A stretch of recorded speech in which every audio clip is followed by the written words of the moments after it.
I think he's off doing something. Without a flash. I'm 77.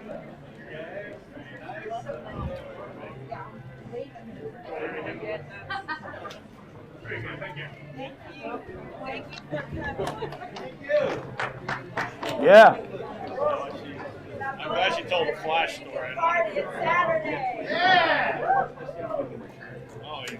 Yeah, you guys winning? I have to take a walk too, actually. Right here. Wow, you're gonna be back? Yeah, I'm gonna be back. I just have to get an extra. I have to get an extra battery.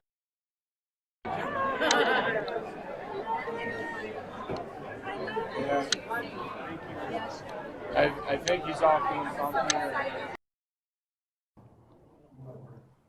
I am thrilled, pleased beyond belief, to be able to say, ladies and gentlemen, Miss Pam Grier.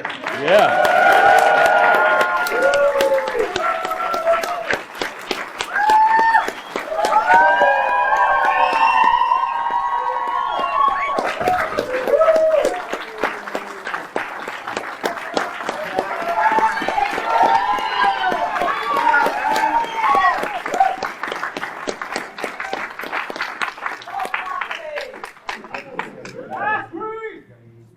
What'd you say, your room key? What was that? Okay, then when I walk through the lobby, everyone hands me a room key for me to party with you. That's why I did it. So where would you like to? Where? On your, I'm not going to do it for you. You can. They, Like a like crusade. Stanley said, you know, Stanley, my mentor, he came to one of the Comic Cons and we hung out together when we walked in together. You know Stanley, Mr. Mark. Yeah. All the roof, the walls fell, the roof blew up, everything. Stanley. And so when he was writing Monica Rambeau and Mr. McKnight, based on me, and you know Amanda Waller, who takes care of the superheroes. And so people would ask me, well, how come Pam doesn't wear a cape? And he says, Pam doesn't need a cape. She just walks in and slaps the shit out of you. That's why I can't get a date. Anyway, so It's not me, then.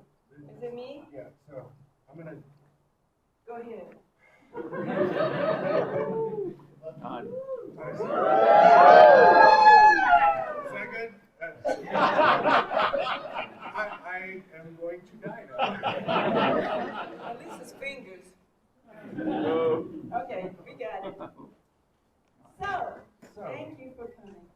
And one of my reasons that I wanted to just like introduce you, because it's important that we're all here.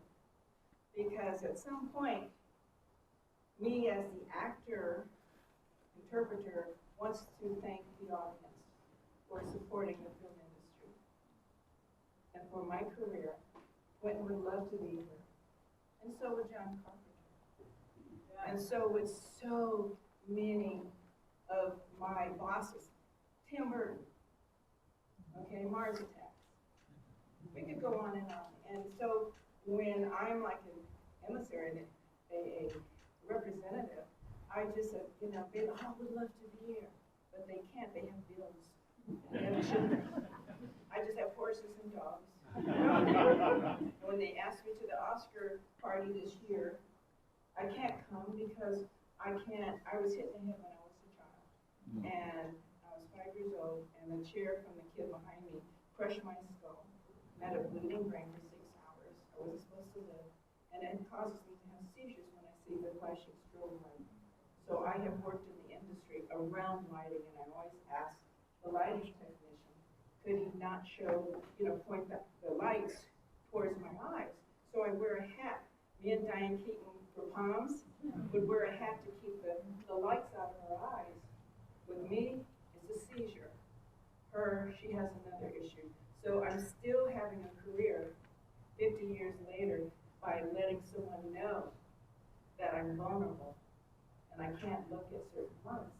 So that's not in the book, and We don't talk about things that, that make us feel weak in front of other people. But I'm here today to tell you about some really good things that are funny and make you laugh. Yeah. Right on. On your laugh? Sure, that would cause a divorce. I wish I was me too.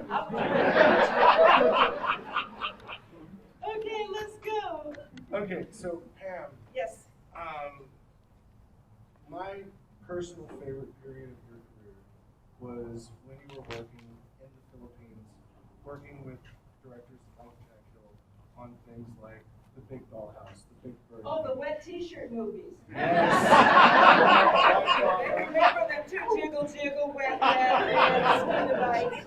And they said, that's your nipple nose, a mosquito bite. So, what was it like for you to be in a place like that where it's a complete culture shift and a lot of films in that period of time were being made in that location? Yeah, they're for $1. Yeah, that's why they would do it. That's why we did it. Yeah. But we were also being courted by a film industry in a remote place where they love films, but they don't have the equipment, they don't have the ability, they didn't think they would have an audience, they didn't have theaters. So they came to us and saying, if you shoot here, it'll provide money so we can build a film society.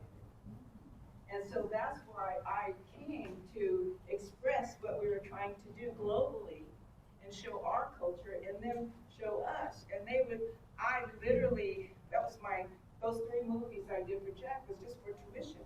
I didn't think I was gonna be an actor. I was carrying a camera, I was doing my own makeup, and my stunt double, he was this little Filipino man called Mustafa Cayo, and we had him painted brown with some carpeting on his head to look like a fro. I said it ain't gonna work, and he would like to hear. I said, "What you gonna do?" But it was so precious that they would try to cover me, protect me, by giving me a stunt man. And I said, "Oh, okay, it's cute, man."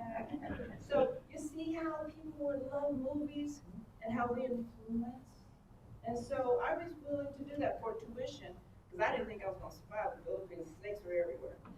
Yeah. We were eating snakes, so we're going to do. And one of the things that you did a lot, or at least a couple of times definitely in the Jack Hill films, is you showed your singing ability. Yes. And so were you always into music? Yeah, I was in a gospel group in Denver called Exodus with Earth on Fire. Phyllis Bailey and Drew from there then. And when I came to LA to my first job opportunity was to sing background for Bobby Womack. And then Bobby said, "Hey, I have a friend that needs some background singers tomorrow." He said, "Triple scale." I said, "Triple scale, how much is that? I need tuition." He said, $300. I'll take it. I'll take it. I was in my family's hunting Jeep, had no roof, no windows, no floorboards. It was a hunting Army Jeep painted red with Black Panthers on the side. You're going to get me killed. So I said, okay. And so Bobby sends me over to CBS Records on Sunset, and it was Sly and the Family Stone. I'm going to be backing up. And with the Wonder Love, this background group, right, for scale. So after we sang with him for a minute, and we go in, and I went, wait a minute. That's Sylvester Stewart? I sold his records. Big fro, chamois friends, like, that's Sly and the Family Stone. Get out of. I didn't say fuck because there might be children. Fuck, shit, or damn, I tried to. So here I go in and there's Sly. Yeah. I want to take you higher. I want to take you higher. Yeah. Hop on in the summertime. Everyday people. Everyday people. There is a yellow one that doesn't like the black one, that doesn't like the green one, different strokes for different folks. Holy. I got to sing backup with Wonder Love with Denise Williams, Sarita Wright, Minnie Riperton. Wonder Love. And I'm singing backup with them with my country ass. We don't fall asleep. About 1 o'clock in the morning, in come, the elevator doors open, and there's 3 figures that come out and the light shines down on them. There's 3. there's a big dark one in the center, and then two that are blonde hair on the side. And they walk by me, and I smell patchouli and weed. And it's Jimi Hendrix and Band of Gypsies. And I didn't tell you that Buddy Miles has just started a new Band of Gypsies. He's playing drums in the corner. I'm also a drummer. I play drums. Me and Questlove have the same drums. They're chrome.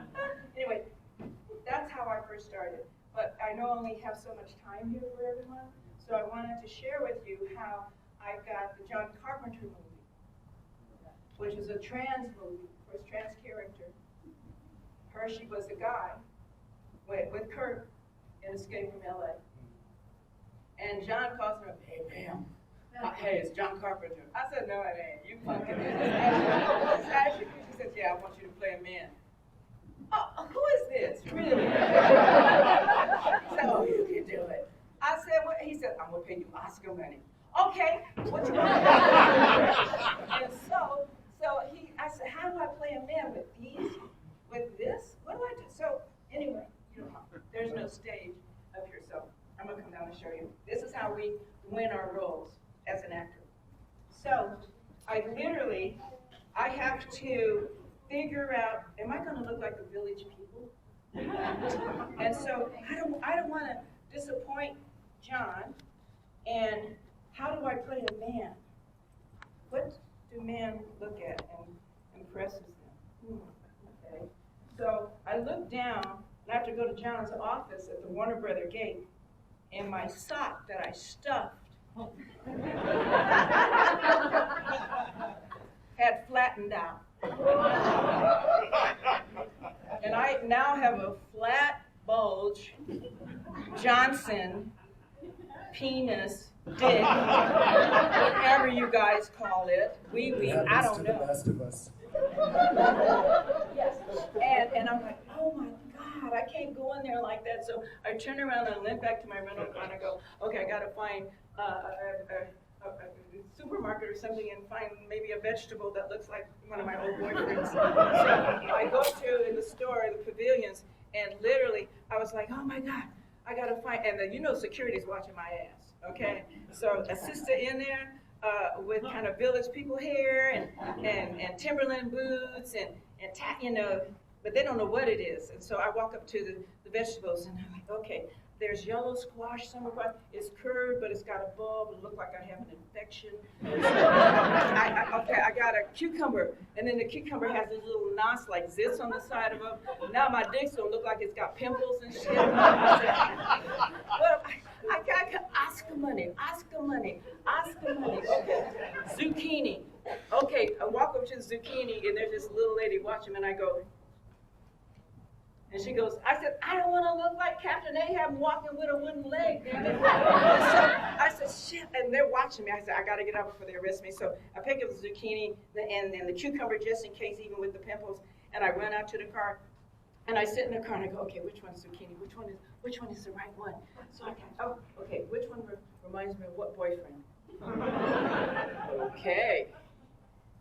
Put it in, left side or right side. I'm trying to figure out, okay, I'm looking now. What side are men like? Okay, I don't care. So I got to Oscar money, Pam, focus. So I put it in. All right. So I walk across the parking lot. And I said, hey, like the security guy. Hey, what up, motherfucker? Hey, I'm going to get that Oscar money. Martin. Sit Brown. Shiva, baby. Okay, the right leg or the left leg? How you doing? Hey, what's up, home? So I go to the office and I go, hey, LaQuisha, I'm Pam Grier and I'm here to see John Carpenter. And LaQuisha bigger than me. She can whoop my ass. She says, no, you ain't no Pam Grier. Yes, I can. I'm like Pam Grier. Please let me in. Please, John Carpenter's waiting for me. And so she goes, okay, so 2 crew members are walking out, and they look at me and say, hey, what up? Hey, what up? Shit. And they go, that guy really looks like Pam. Ka-ching, ka-ching. And so she said, John, we'll see you now. Okay, thank you, LaQuisha. Please don't hurt me. Okay, thank you. You know, before she recognized it is Pam Grier being stupid. And so I'm going in. And so I go up to John's door. All the guys are watching. Hey, look at, I wish I could have my best friend. That's Martin. You know, I go up to John's door. You know, I don't do like a little knock knock. I just, bam, bam, bam. You know. John comes to the door. You want to know who's fucking kicking his door in? And I go, what it is, and he starts laughing and coughing like he's having a heart attack. I'm like, I killed John Carpenter. I did kill him, oh my God. And so he calls Kurt.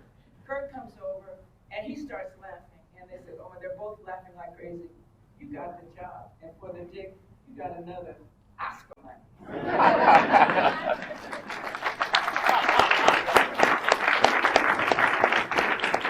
That's what we go through.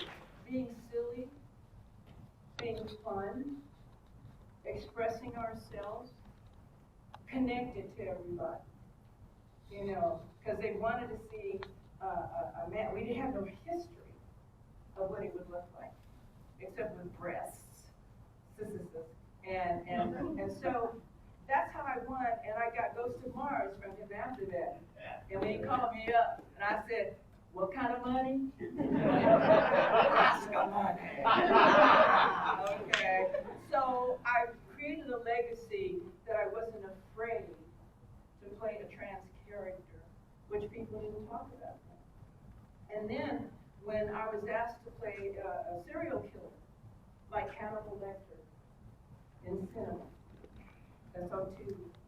And I have a therapy writing program because of my therapy.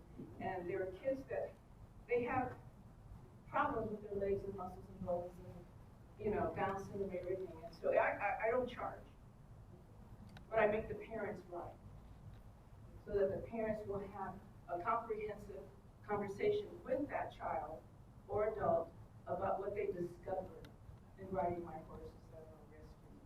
Because I'm considered special needs. Can you tell? So this one child, Precious, she lost a lot of her body, birth defects, everything. And people would tease her about how she moved and how she walked. And so you see some actors do, you know, like the cheat, you know, like, we're limping up crazy, you know. But she said no, because I always let her know she walked normal. It was her normal. And I said, I want to know how you do that. And she said, well, I don't have legs. I don't have muscles. I don't have things. So that's how I walk. And I said, well, that's normal. Teach me how to be normal, like you. And she did. When I walked across the parking lot into the office, like she does, like she taught me, everyone thought I was really disabled. And people came to my aid. So when I walked in, you know, everyone thought something was wrong. And it hurts. Your muscles are missing. Your bones and your veins and your whole body. And I would have to prepare to walk normally, like my patient. And let me tell you, I feel it to be able to walk and be normal and keep my balance and get a job and walk in and say, I'd like to apply for a job. Can I do it? I want to be turned away because I'm different. And so when you put yourself in other people's shoes, literally, not to overindulge, then you can understand noble empathy. We're not responsible for how many X and Y chromosomes we're born with. And that this little girl said, I want to be normal. And I said, that's normal. And because of her, I got one of the greatest roles ever. And everyone said, you're going to win an Oscar. I said, I just want to be Hannibal Lecter and kill everybody and eat your brain. That's all I want to do. But they literally thought, and let me tell you, you feel it when you spend hours walking around with, like someone has to do it all day, and in school, and being normal. So I learned a lot from being in the industry, and from all of you being so generous to me, so I can have 30 horses that teach people how to love themselves and their parents.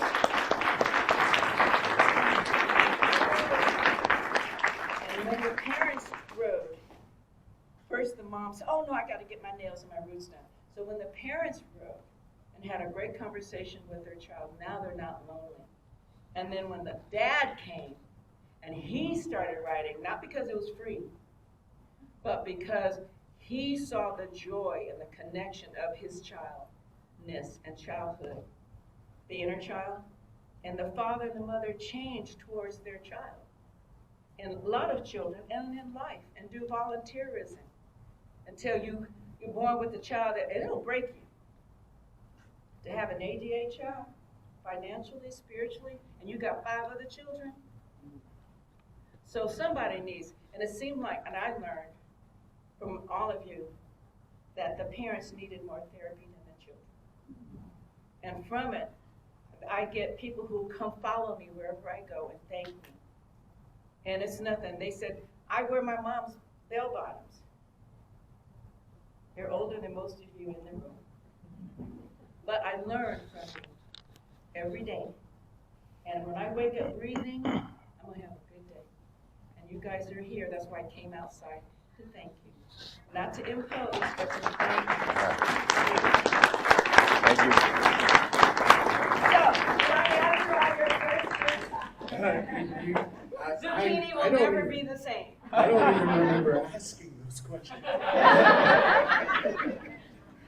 Foxy! Hey, Foxy! Or how Martin would say, Foxy Brown! Sheba Baker! I love Martin. Didn't you love Rummy Roll? We definitely have to talk about Foxy Brown. But when I come back, I'm rebooting everything. Everybody wants to reboot everything we're doing 50 years later, so it'll be interesting to see how we've evolved. Yeah. Genetically, financially, gender, religious, everything. So I have one movie where some women are running from a fatwa from their family. They're going to be beheaded for being gay. So they come to me, Kit, at the L Word, and we hide them and we sneak them out of Canada and take them to a safe place. You know, so yeah, that's one of them. Yeah. I think our first minister up. The policeman's over here.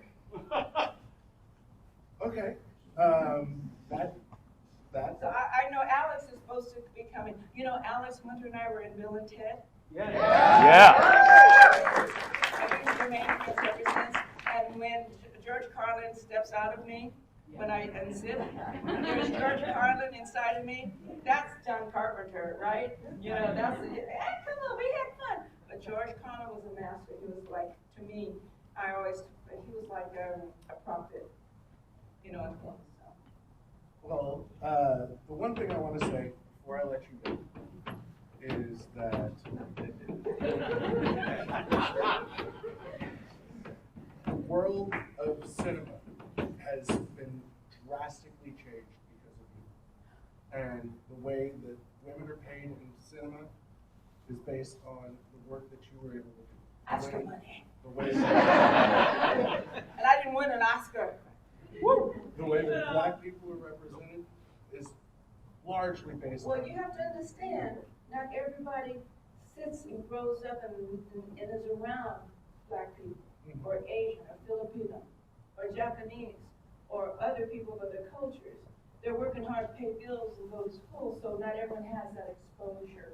So when we can bring it to you with Alamo Draft House and turn that cinema to me, let me tell you, they said it's because when I go into the theater and they come out and drink beer and wine and everything else, it's dinner and a movie, you go into this darkness, and the theater brings you this universe and places and adventure that you've never been to. That's why so many people go to see the movies. Because we don't get to go there. We can't get on the planes anymore. It's too costly. We have TSA. We don't want to do that anymore. So, but anyway, so with that said, they bring us, we bring you other cultures, good, bad, and ugly. And so we learn about, there's a group of people, and I'll leave this with you, about freedom, which is about Juneteenth, all of us, women's movement, Father's Day, every day. There's a group of men in Afghanistan that want their daughters to get an education. You know it's against the law. And it's against, they can't see my cleavage or see me hold a gun and be killed. So they hide my movies. So these fathers want their daughters to get an education. So they build this little tiny school on the side of a mountain, these fathers, farmers, the little Afghanistan farmers. Looks like rock, all rock. And their daughters are in there learning to read and write and count. They want to learn. They want their daughters to go to school. And the government finds out. And they killed the fathers that built the school, burned down the school, and they literally gave the girls to become child brides for their culture. And there's nothing I can do but observe it and realize how fortunate we are to, not at their expense, but that we have so much not to squander and enjoy, and know that our schools aren't going to be destroyed for girls getting an education, or our LGBTQ students getting an education, or a Catholic or a Muslim. You know, so when we have all of this here, I'm elated, I'm happy. When I come here, that's why I wanted to walk down the line and thank all of you personally. And not because I have pronouns and, you know, but I wanted to thank you because I've got all these rebooting to do and I don't know when I can come back and hang out with you with new experiences, and I hope you bring more to our young students. There are some in here that are doing shorts for scholarships, and that would be so lovely. Anybody can make a film with a phone, come on, movie. So what I'm saying is thank you for all that you bring, the money, the time, and just sharing your feelings, good, bad, and ugly. And it has allowed me to do great things to return to you, and I really want to thank you. And I'm going to have a vodka martini. I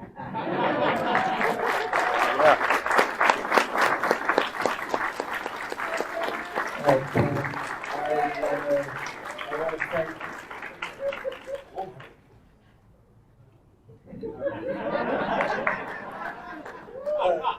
And it wasn't a mosquito bite either. not just for During that. winter, you can cut glass. Not You know, just when for you that, I go want to skiing and thank your you. nipples get hard and stuff. It's time to quit. I'm cold. Let's go in. Great. Damn it. That's why everybody goes skiing, so the nipples can What is life? What is life, really? Pam? Isn't it? Aren't we lively? I'm glad I could bring some laughter to you. Yeah. Yeah.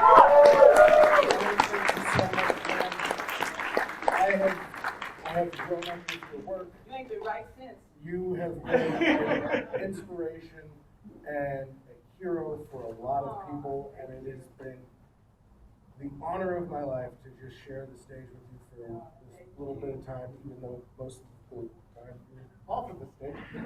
This is everything. Well, I didn't want you to see my flat dick. Same. I didn't want I have to to represent every man in here, you know, with a zucchini. And not the summer squash that curved in a half bowl. Yeah, well, I mean, we didn't want the pimples either, right? The pimples are okay. It's just that the infection was going to scare me. Kind of a Yeah. You know, so, you know, I was thinking how I don't want to disappoint John Carpenter or you. And so now you know, and now you're going to go back and uptake Escape from LA and try to look at the crotch, right? and the question is when you come back, I'm like, oh, which one was it? watch party at my house. Which was it? Richard Pryor? Was it Kareem? Which one was it, you know? I'm gonna go out on a limb and say it was Freddie Prinze. Nah. No. It wasn't Freddie. I love Freddie, but it wasn't Freddie's dick. Okay, so then it's a 50-50 shot. Let's see. Basketball player, stand-up comedian. No, that was the Stop I'm it. gonna go out on a limb and say it was Stop Richard it. Pryor. Stop it. No, we may use an athlete to play tennis. I love the children. No, it was someone else who was not even in the business. Okay. He was really short.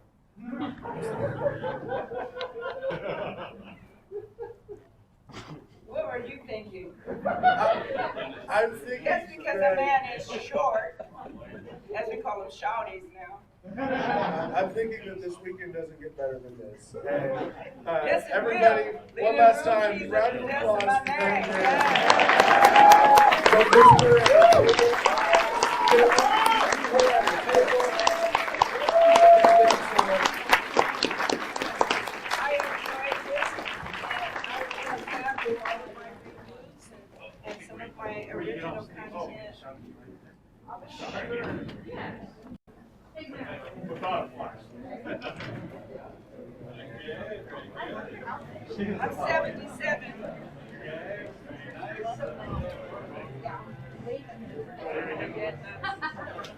Very good, thank you. Thank you. Thank you for coming. Yeah.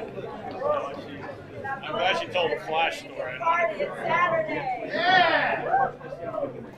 Oh, yeah, you got 20 minutes. I have to take a walk too, actually. Right here. Yeah. Yeah, I'm gonna be back. I just have to get an extra battery.